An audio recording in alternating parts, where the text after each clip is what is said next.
So our strategies are listed on our agenda here. The meeting can be viewed live at the following address on YouTube. And now we have a call to order, and we do, I see, have a quorum. So, Mr. Bellingham, will you lead us in the Pledge of Allegiance, please? Certainly. I pledge allegiance to the flag of the United States of America and to the republic for which it stands, one nation, under God, indivisible, with liberty and justice for all. All right. Thank you, Mr. Bellingham, for leading us in the pledge. You're welcome. So now I'm looking for an approval for the agenda for this evening. Sorry, are there printed copies of the agenda? Otherwise, I can pull it up on here. Pardon? Is there a printed copy of the agenda? Oh, Sorry. Yeah, I didn't know. Normally, they're here. I didn't know. I can pull it up on here. I'm good. okay. All's good. Mr. Benty, I'll move approval of the agenda. All right. Thank you, Mr. Bellingham. Do I have a second?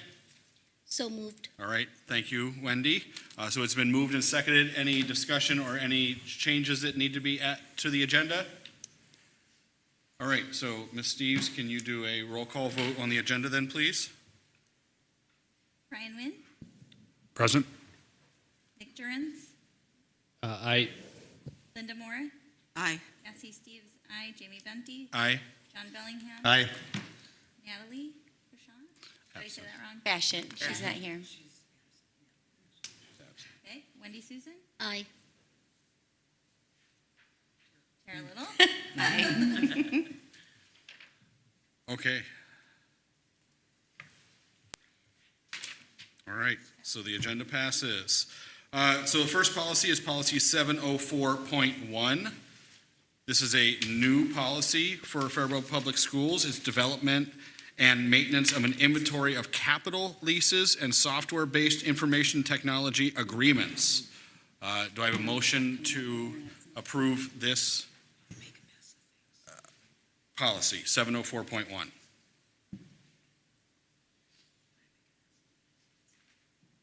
So moved. All right, thank you, Wendy. Is there a second? Second. All right, thank you, Mr. Wynn. Discussion.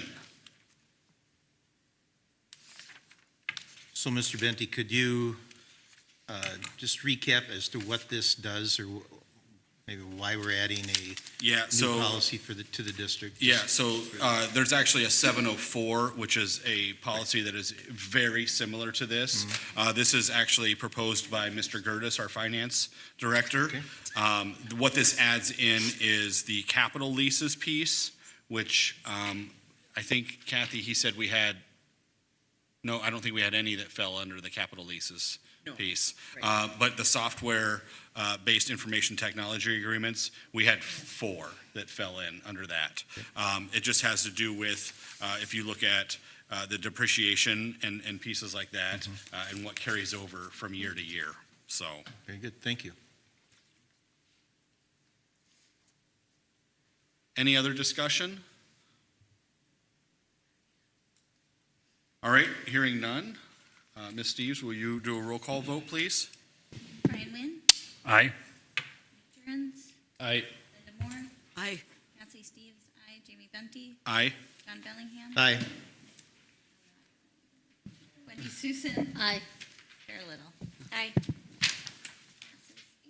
All right, so that passes. Next one is MSBA policy newsletter, is policy 413, sexual or harassment and violence. It updates sexual orientation definition to match the 2023 legislative change. This is, just so everybody knows, policy 413 is a mandatory policy, okay? So I will entertain a motion to approve policy 413. I'll make a motion. All right, thank you, Tara. Second. Second from Ryan, thank you. Discussion.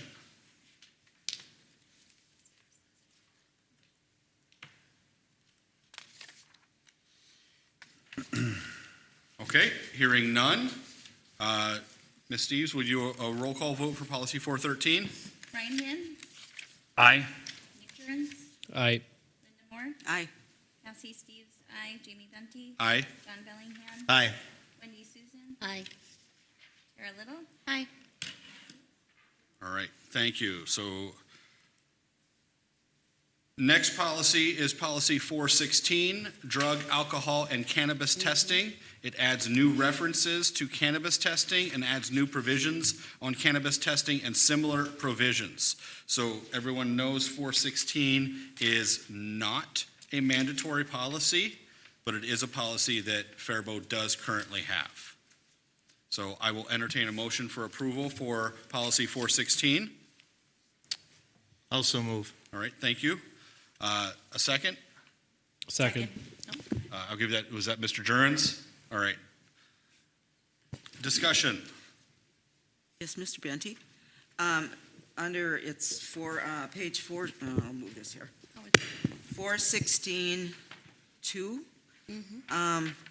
It talks about general statement of policy because you added the cannabis, right?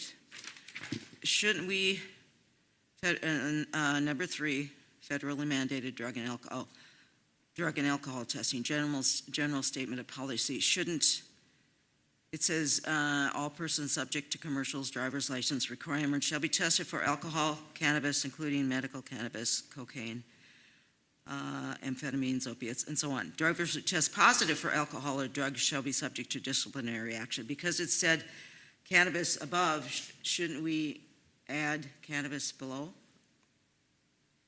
Because it talks about, do you see where I'm, Yep, and I'm just looking here. yeah. Yep. We should add that, correct? Oh, in the title? No, in the A, general statement of policy. It says all persons subject to commercials, driver's license. It's on page 2. I think it's the second paragraph down, or from the It's A, bottom. and it's the second line from the bottom of Yeah. that paragraph. Because it says cannabis, shouldn't we add cannabis? Oh, And that's the second to bottom, last so it sentence. says, it should say drivers who test positive for alcohol, comma, Drugs. cannabis, comma, or drugs, is that? Yeah, Okay. yeah, that's, It's an MSBA question Yeah. because they're the ones that, oh. So, but the And that fact, was not a change that was made in the policy. so don't you think it should be since we've added cannabis to the first page? I'm just, Well, I don't know. if I may, Yes. I think they're including cannabis under the category of drugs. Are they? Because they don't pull out cocaine, they don't pull out That's true. methamphetamine. So that would be under drugs then? Okay. I would, Yeah. All that's right, what I would that's- assume. I'm assuming that because that, and then, let me look. And I would agree with that because All at right. the top, if you go all the way to the very first page, 416-1, in the note, it talks about drug and alcohol and cannabis testing, and then from then on, it just refers to drug and Drugs, alcohol. yeah, okay. That's, okay, so my second thing was, it was on page 25. It's the same thing, so it would include that then, I'm assuming. I'm sorry, what? Well, on page 25, it's basically the same thing. It says Okay. privacy limitations, so as long as we know that drugs include the cannabis, because we've added it on the first page, so I'm Yeah. fine with that then. Okay, I just wanted to be congruent. all right. All right, Any further discussion? Just reading through this, Mr. Benty, I mean, it looks like they're really emphasizing the word cannabis, but it seems like the overall language and practice was the same as the original form that had just drug and alcohol language, because that's what I was trying to infer. I know with the new legislative legalization of marijuana here, I'm guessing that's why they're emphasizing it. But is there anything that's really changing in practice from years prior in terms of, that's, because I was just reading through that, it didn't seem like that changed. There does not appear to be. When you Okay. go through, if you look at the red line version, it really is just the changes that have been added for cannabis. There is, if you look at 416-2, letter F, it talks about discipline and discharge. So there are some pieces that have been added around that. But once again, it does heavily fall on the cannabis side of pieces. So I think it's just going, it's very much going over to say that cannabis, although legal in the state now, is not legal, continue to not be legal on school property. And the testing, that is the onus of the person we are considering to be tested? Or does that fall on the school district, the cost of the testing? I don't know if that is talked about in here. Thought I saw it somewhere.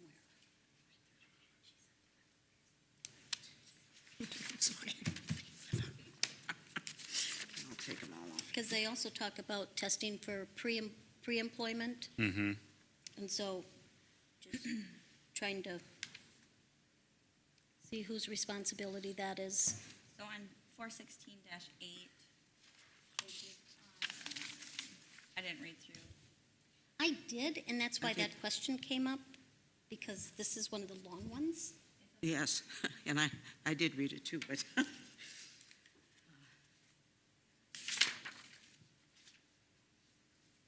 No, I read through it in the beginning, but.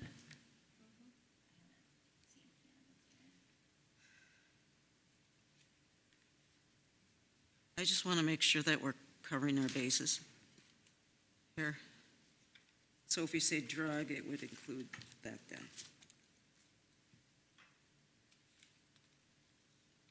And I'm not seeing it, but I'm guessing that if the school district is requiring a drug test, then the school district will pay for said drug Okay. test. So, That's what I'm assuming, but okay. All right. Any more discussion on policy 416?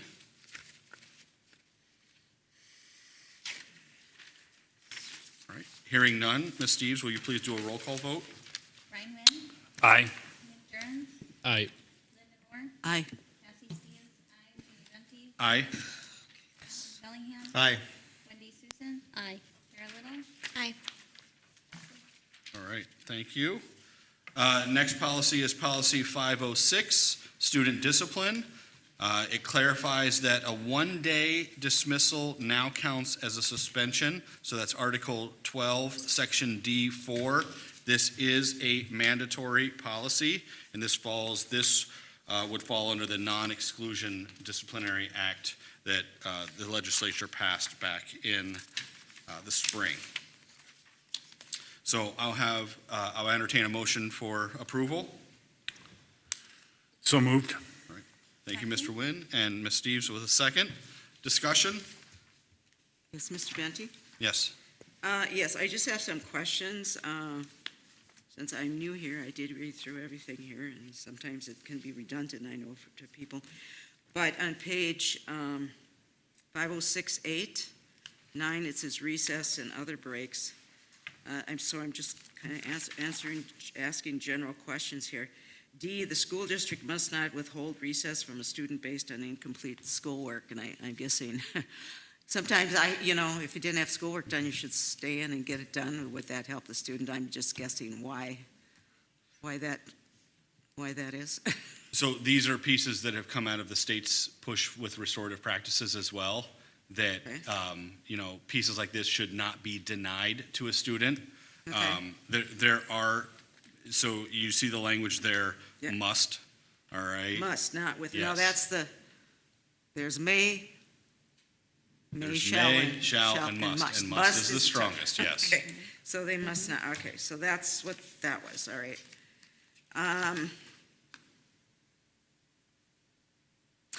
Okay, on page 13, I was just looking at this disciplinary dismissals. A pupil enrolled in the following is not subject to dismissals on the Pupil Fair Dismissal Act, and we're talking about through grade 3.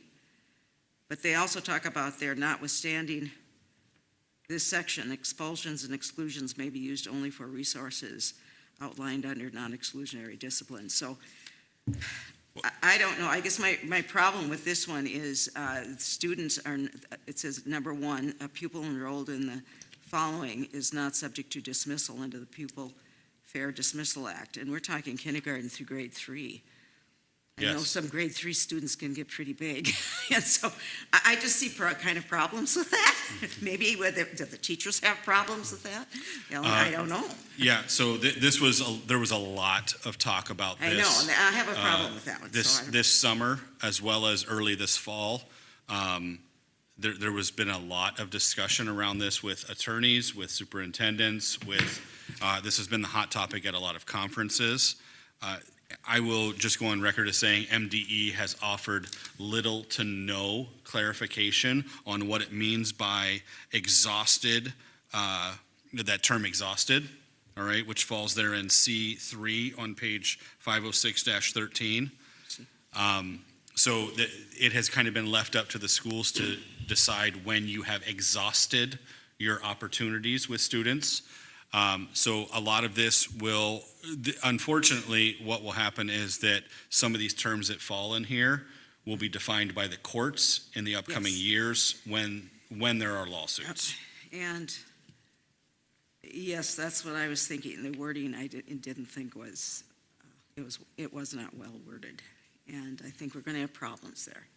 And especially it could be for the teachers. And also, another thing on page 14, they talk about alternate educational services must be provided to a pupil who is suspended for more than 5 days. Why not sooner? Because 5 days, there's a lot of homework, maybe. It depends on. So I'm just asking questions. a district can always choose to go less. That is the most a district can go. Oh, all right. All right, so you Okay. cannot go beyond 5 days or more without Okay. providing alternative educational services. A district can choose to go less. Okay. And also, the last thing, let me see here. If I can find it. Yeah, on the first page and the second page.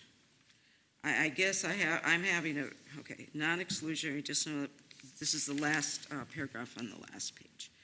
Non-exclusionary disciplinary policies and practices means policies and practices that are alternatives to dismissing a pupil from school, including but not limited to evidence-based positive behavior interventions, social and emotional services, schooling, mental health services, counseling services, and so on and so forth. I think I'm having a problem with that, especially because of the social emotional learning, and I could explain it more. I'm sorry. Could you go back and, What page? I are you don't on? understand where you're at Right at here. all. Right here, Give me a page number, please. page 1, at the bottom paragraph. Page 1, Yes, or we're back up to there? yeah. And I guess I'm having trouble with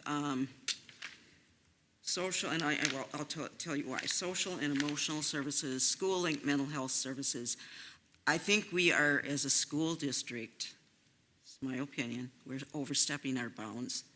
We need to go back to the basics where we teach reading, writing, and math. We shouldn't get into all of these things. And I have a problem with the social emotional learning because it is the delivery system of CRT. And we No. can get into all that. I've got it right here from Courage is a Habit. So that's where I have a problem. And so I think I will be voting no on this policy. We can debate it all you want, but I'm not going to change my mind, and I'm probably not going to change your minds. So item number 3, the school district must provide the pupil's parent or guardian information on accessing mental health services, including free or sliding scale providers. Is Where that- are you? I'm sorry. is Item number 3. On I page think it's 506-2. definitions Okay. she's referring to. Yeah, she's Yeah, talking it- about it- 506. it's, Yes, okay. Is that where the issue is? Yes. Yeah, I have a problem with the social emotional learning because according to Courage is a Habit, it's the delivery system of CRT. And we could sit here all day and discuss this. I don't think we're going to change minds. So I'm going to vote no on this policy. So that's it. So I do remind the committee that it is a mandatory policy from the state, so. Yes. Okay. Any further discussion? I would just like to add, Mr. Benty is an assistant principal here at one of our high schools that we work in a variety of capacities, as well as Mr. Jordan sitting next to me, working with a lot of different discipline issues, and sometimes it does result in a dismissal for a set amount of time. But I know that at least in our high school, and I probably can speak for our entire principal group, that we are constantly looking at using resources, mental health. If we have students with any drug or chemical referrals, we are, if it does result in dismissal, we are working with any of our resources to provide supports for them. And so when I read this, again, I'm going to attest this CRT that you're referring to is not being delivered by my administration. It's not being delivered by our teaching staff. What we are providing, though, is making sure that, one, if we can find other resources to our student support team that can be mental health-based supports for, things that if a kid is acting out because they don't understand how to read in some of our classes, we're doing those things, or if there's other emotional strategies they need to work on their coping, which some of our sped students struggle with. That's what we look at, and I just want to emphasize that. So, any staff members that are looking at this, that we care about our kids. We're not on a political agenda, and these are, as Mr. Benty said, these are part of state statute, but I wanted to make sure that you knew what's going on in our schools as well. So these are all practices we're doing. Thank you. Any further discussion? All right, hearing none. Ms. Steves, will you please do a roll call vote? Ian Wynn, Aye. Nick Jones, Aye. Linda Moore, No. Cassie Steves, aye. Jamie Venti, Aye. John Bellingham, Aye. Wendy Susan, Aye. Tara Little. Aye. All right. All right, next policy is also 506. It is a form that is attached to it. It is the student discipline complaint procedure. So I'll entertain a motion for approval of 506 student discipline complaint procedure, sample discipline complaint form. So moved. Thank you, Mr. Bellingham. Do I have a second? I'll second. All right, thank you, Mr. Little. Discussion. Yes, Mr. Benty, I was reading this, and I was tired when I was reading this, so I'm going to read it. I think on both of them, there might be a typo or a clerical error. And the bottom of the second page, we're on the complaint procedure, right? Yep, what Bottom page? of the second page. 81 or 2?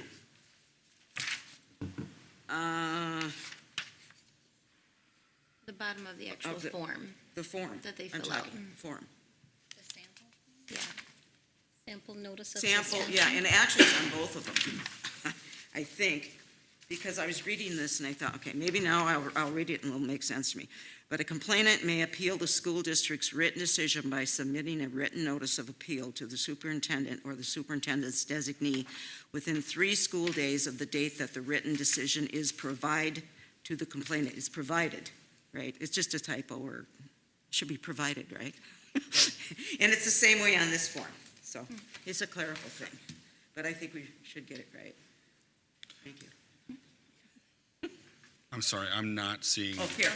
Where am I? Bottom of Bottom of page the page, 82. and I think it's on both pages here. It's on the second page of both pages of it. Underneath the boxes. So this one says sample form notice of suspension, sample discipline complaint No, this one. procedure. The second Mr. page of Benton. that one. We're on, So that's the, Right Oh, on on 82. Right. Okay. 506. that was just an example.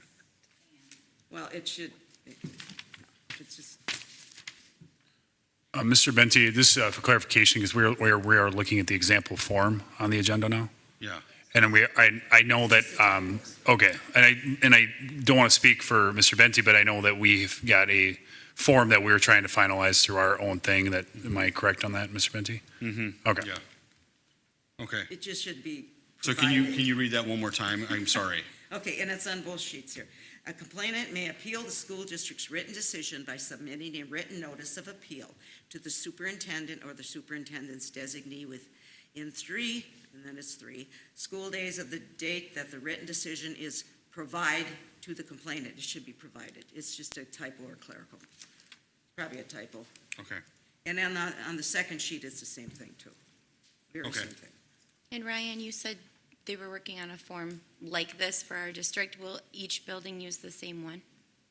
Or I'll let Mr. Benty lead that discussion on that one there. Okay. I was just curious. Yep. So that's it. Okay. So, and these are samples, so we will Yeah, just- get those looked at Yeah. as we move forward with them. Okay.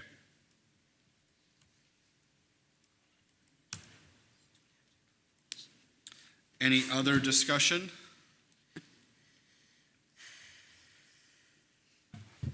Okay, hearing none. Ms. Steves, will you please do a roll call vote on 506, student discipline complaint procedure, sample discipline complaint procedure and form? wanna see Ryan that? Wynn, Aye. I'm good. Jones, Aye. Good right now. Aye. Cassie Steves, aye. Jamie Venti, Aye. Bellingham. Aye. Wendy Susan. Aye. Tara Little. Aye. All right. Next policy is policy 507, corporal punishment and prone restraint. This update reflects the recent Attorney General opinions. So I'll entertain a motion to accept policy 507.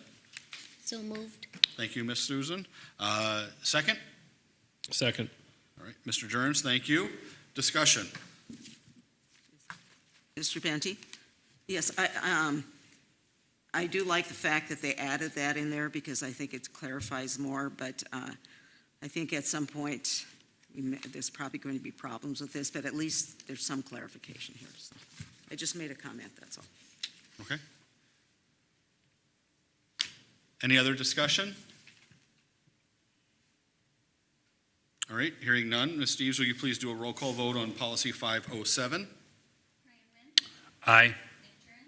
Aye. Linda Moore. Aye. Patsy Steves. Aye. Jamie Benty. Aye. John Bellingham. Aye. Wendy Susan. Aye. Tara Little. Aye. All right, next policy is policy 515, protection and privacy of pupil records form. It removes the phrase "and other similar information" from section 4 and adds information to the accompanying note. This is a mandatory policy. So I'll entertain a motion to approve policy 515. Form. Policy 515, form. Excuse me, yes, thank you. I will entertain a motion to approve policy 515 form. Thank you. So moved. I'm going to quit. We have Jamie. So moved. Thank you, Mr. Nguyen. Do I have a second? Second. All right, thank you, Mrs. Little. Any discussion? I just have a question, of course, you know. Okay, this is on page, oh, wait a minute, there's no page, it's on the third page. And it talks about directory information also includes the name, address, and telephone number of the student's parents. And then the change of the statute talks about, states that a school district may not designate a student's home address, telephone number, email address, or other personal contact information as directory info, may not. So from what I can see is it should the parent of a student, or down below here, should the parent of a student or the student so desire, any or all the listed information will not be disclosed. So the student or the parent has the option to say no, but otherwise it's put in, correct? All of the address of the parents and everything. I guess I'm just concerned at this day and age that I don't know if I'd want the addresses known. What Or am I page miss- are you? I am on the third page. And it says, it would be the third paragraph, the big one, down there.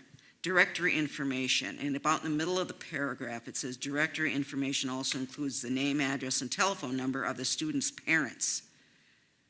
And I guess in this day and age, I'd be concerned that, Then if you look. but then, right, but the parent or the student can say, I don't want that information, so they do have that option. But under Minnesota Yeah. statute 13.30. Yes. States that a school district may not. May designate not. students. Right, it says may not, which is, so I just want clarification on that because I am just, I think from below on the page, on that sentence, on B, it would be, should the parent of a student or the student so desire, any of, or all the listed information will not be disclosed. So it is up to the parent, but I'm just afraid at this day and age that I don't know if I'd want my address known, but I'm just bringing up some points. And I would just kind of tongue-in-cheek argue that I can Google your name and find your address in 2 seconds on the I internet. know, I'm So just trying to protect the students and their families.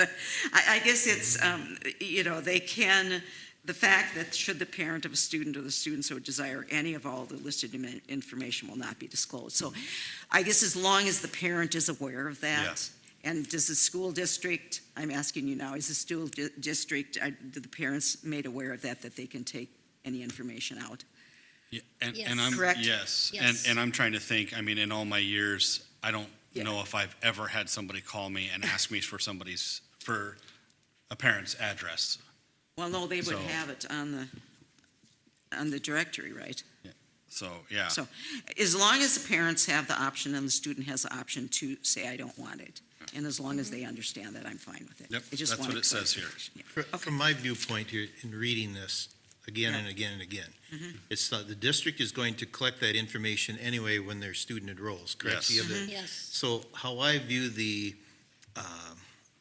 piece in red that says Minnesota statutes 13.32 states that a school district may not designate the students for that information as directory information. So you can't say, here's our directory, hand over all that student information is. The district has that information, and whether you choose to have it as, they cannot it's a- put it in as a Yeah. directory. It's not considered directory information. Exactly. Yes. Okay, all right.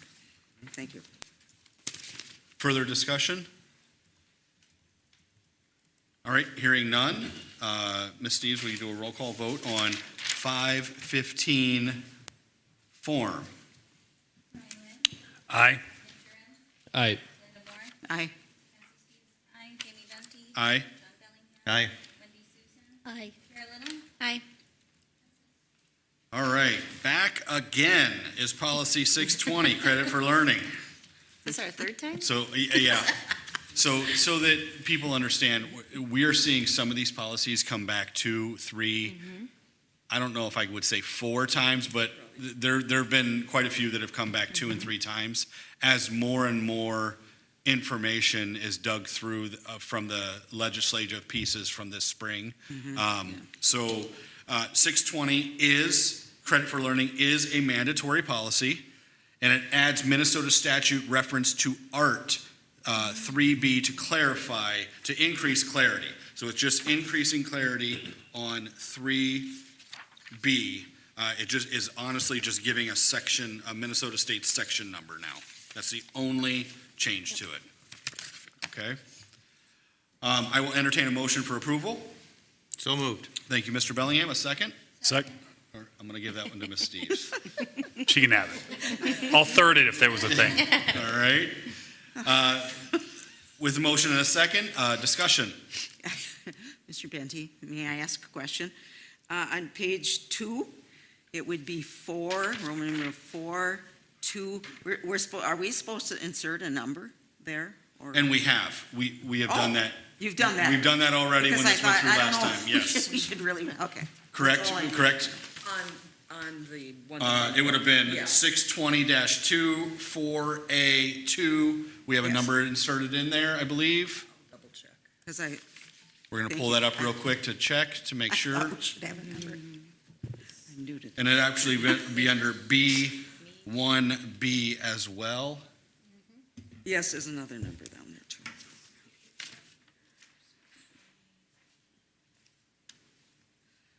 Okay. What page was that on? Well, 620-2, 4A2. Oh, no, we didn't. We got to get a number in there. Okay, so credit We need card. 2. Wait a minute. And 4, you said A? 4B, 1B. Nope, we got to get a number in there too. Yeah. Okay, I so think those that's it. numbers will Yeah. be part of our Well, yeah. we'll get policy those that we have on graduation through the high school. Okay? when we did this. I guess. So we do have those numbers, we just don't have them inserted in there. So we have them on page 5. B1B would be 23. So what was it? Because I'd like to put it in. B1, Oh, wait, no, towards, no, I take that back. 4A2.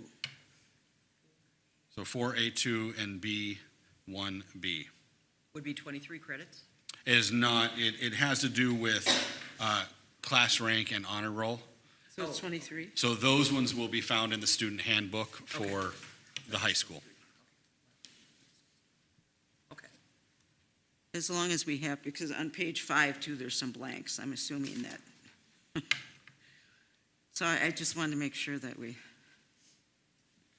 didn't leave everything blank there. So.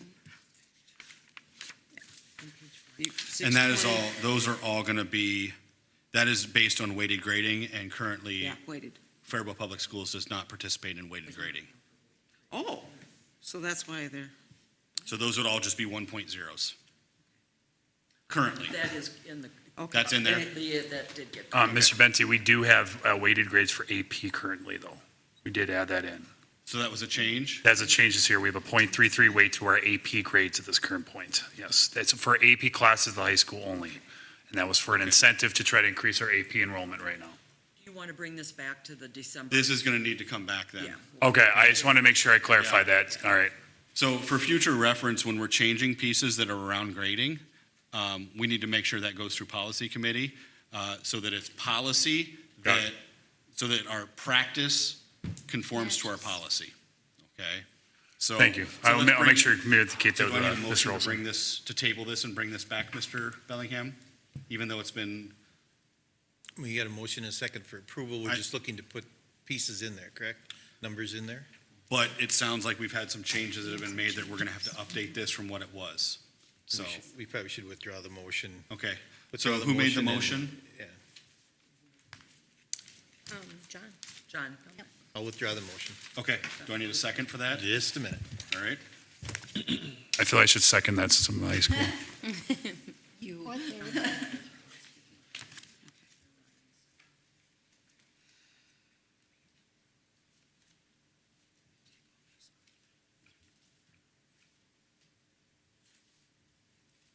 Why is it when you're scanning something? Oh, there we go. Nasco, this is where she was to play the Jeopardy music. Withdraw, modify motion. Do I need a second? Actually, no. Okay, so the motion has been withdrawn. I will now entertain a motion to table. But we do need to vote on it, that we can, has to be a majority vote required. To withdraw it? Yes, Okay, so we're taking a vote to withdraw the motion. Correct. And I need a majority vote, so 50% or more. that's correct. All right, so Ms. Steves, will you do a roll call to withdraw the motion for policy 620? Brian Wynn, Aye. Nick Jones, Aye. Linda Moore, Aye. Aye. Aye. Aye. Aye.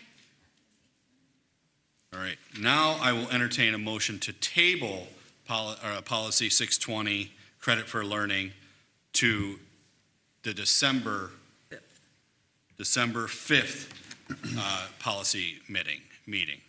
Do I have a motion for that? So moved. All right, thank you, Ms. Little. Second, sorry. Second? All right, thank you, Dr. Moore. And then we'll need do I do discussion on You have that? discussion. All right, discussion? I would like to thank you, Mr. Benty, for making the motion clear and proper. As in fact, when you table a motion, you need the exact date and time and when that motion is going to be picked up again, so. The time will be 3:45. I don't think I said that. No, so. the date, So, 3:47. yes, December 5th, 3:45 PM in this room, same correct. place, same Right, location. But thank you for making the So, proper right. motion going from there, yes. all right, so I have a motion and a second, correct? Ms. Steves, will you please do a roll call vote to table policy 620, credit for learning? Brian Wynn, Aye. Aye. Aye. Steves, aye, Jamie Dumpy, Aye. John Bellingham, Aye. Wendy Susan, Aye. Sarah Little, Aye. All right.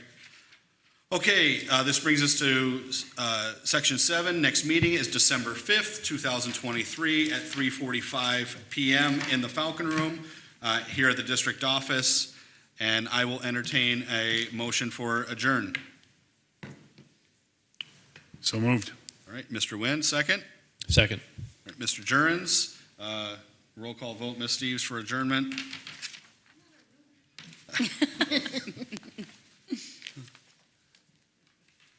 Brian Wynn, Aye. Nick Jones, Aye. Linda Moore, Aye. Cassie Steves, aye, Jamie Dumpy, Aye. John Bellingham, Aye.